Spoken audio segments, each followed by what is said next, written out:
Kecaplah dan lihatlah betapa baiknya Tuhan.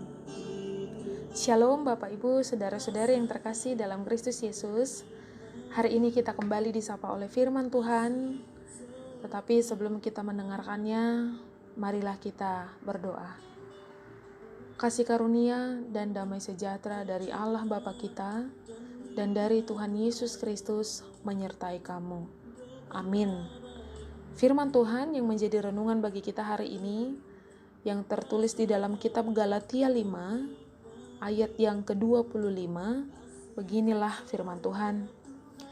Jikalau kita hidup oleh roh, baiklah hidup kita juga dipimpin oleh roh.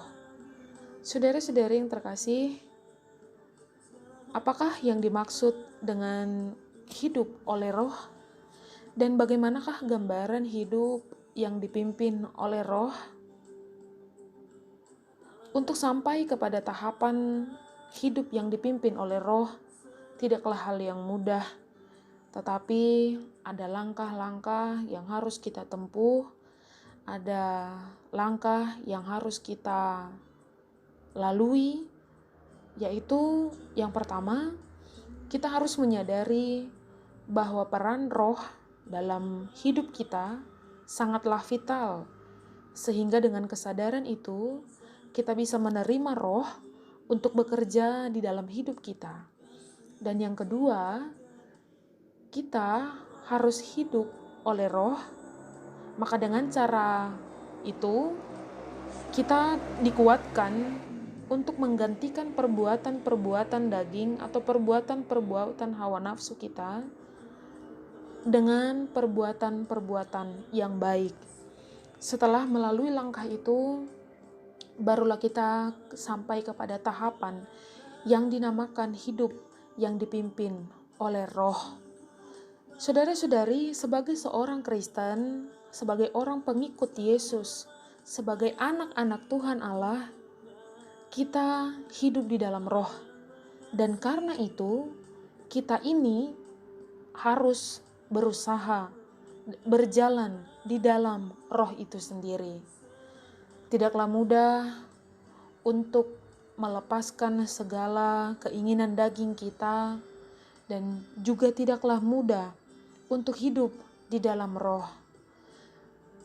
Saudara-saudari, seringkali di dalam hidup ini kita melakukan segala sesuatunya sesuai dengan pekerjaan dan sesuai dengan pikiran dan kemauan kita sendiri. Bahkan apa yang kita pikirkan kadang kita capai dengan berbagai macam cara.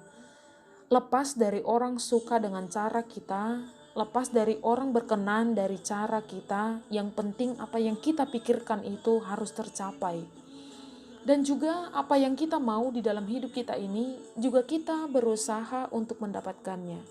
Apa yang kita inginkan, apa yang kita mau, kita juga berusaha untuk menggapainya.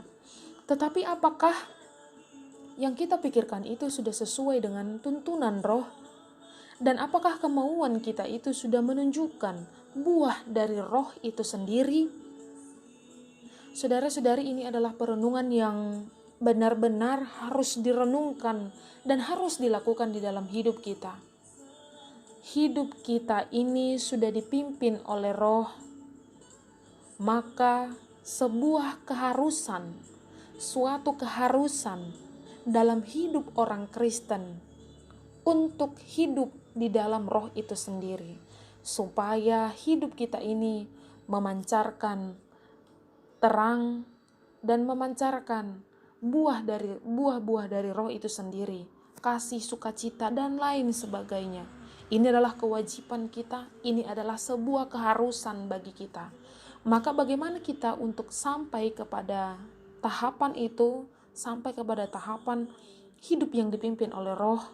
Maka terlebih dahulu berikan hidupmu, serahkan hidupmu sepenuhnya kepada Tuhan, maka roh itu juga sendiri akan mengingatkan kita, akan selalu mengingatkan kita akan kebaikan Tuhan Allah, akan perintah Tuhan Allah, melakukan segala sesuatu yang baik di dalam hidup kita. Saudara-saudari, mari semangat. Mari kita berjuang untuk menjadikan hidup kita ini hidup yang dipimpin oleh Roh. Amin. Kita berdoa.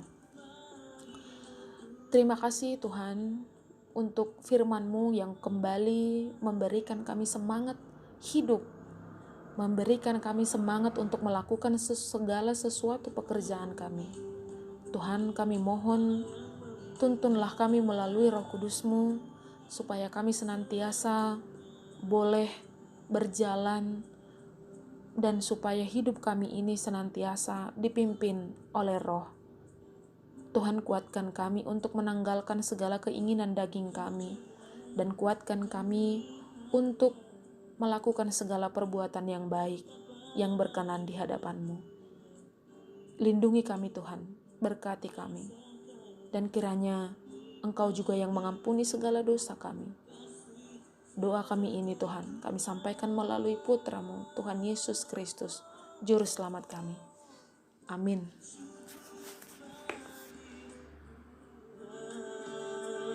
Sekarang